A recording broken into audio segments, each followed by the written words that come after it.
여러분, 우리는 지금 말할 수 없는 이야기를 다루려 합니다. 바로 1989년 중국에서 벌어진 천안문 사태입니다. 천안문 사태는 중국 역사상 가장 큰 민주화 운동 중 하나였지만 지금 중국에서는 공식적으로 존재하지 않는 사건입니다. 놀랍게도 천안문 사태라는 단어는 중국 내에서 인터넷 검색이 불가능하며 6월 4일이라는 날짜조차 금지어로 지정되어 있습니다. 일부 사람들은 이를 우회하기 위해 5월 35일이라는 단어를 사용하기도 하죠.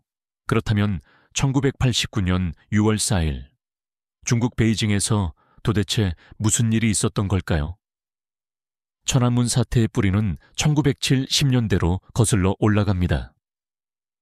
1976년, 중국의 지도자 마오쩌둥이 사망하면서 중국은 거대한 변화의 길로 접어들게 됩니다. 이후 권력을 잡은 덩샤오핑은 개혁개방 정책을 추진하며 중국을 경제적으로 성장시키는 데 집중했습니다.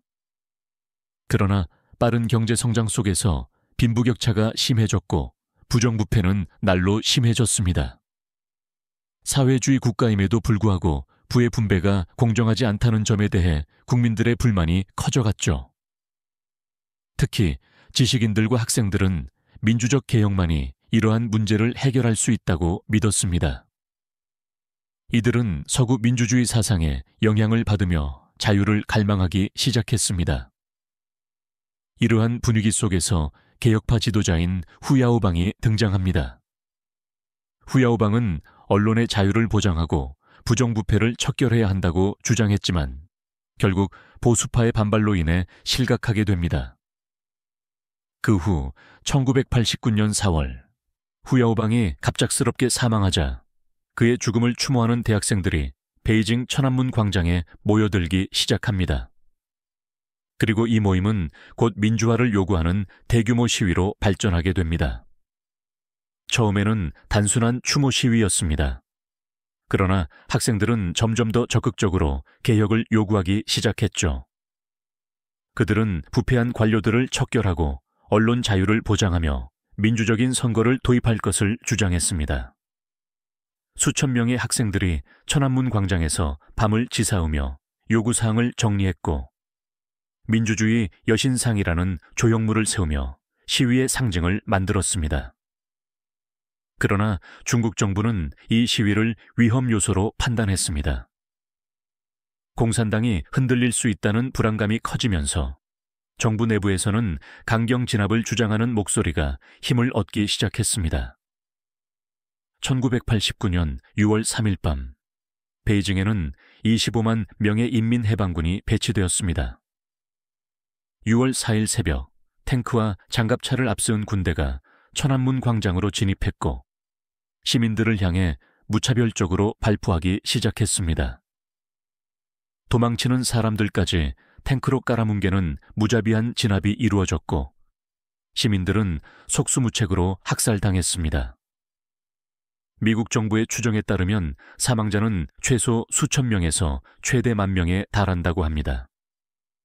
그러나 중국 정부는 이 사건을 폭도 진압이라고 규정하며 정확한 희생자 수조차 공개하지 않고 있습니다. 천안문 사태는 이렇게 피로 얼룩진 차에 마무리되었습니다. 천안문 사태 이후 중국 정부는 관련 자료를 철저히 삭제하며 역사를 지우기 시작했습니다.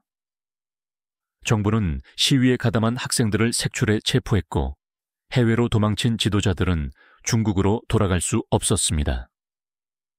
이 사건을 기억하는 것조차 금지되었고 현재 중국에서 천안문 사태에 대해 이야기하는 것은 심각한 위험을 초래할 수 있습니다.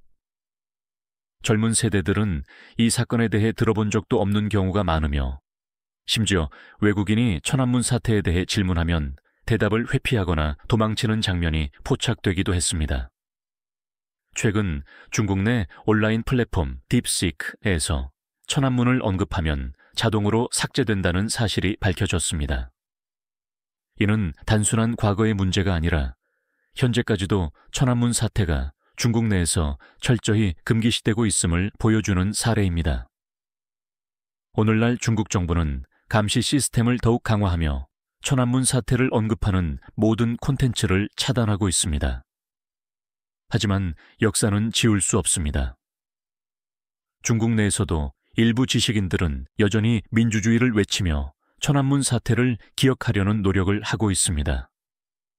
최근 우리나라에서도 천안문 사태가 다시 언급되고 있습니다. 왜일까요? 이 사건은 단순히 중국의 역사일 뿐만 아니라 인권과 자유, 민주주의에 대한 중요한 교훈을 주는 사건이기 때문입니다. 여러분은 천안문 사태에 대해 어떻게 생각하시나요? 여러분의 생각을 댓글로 남겨주세요.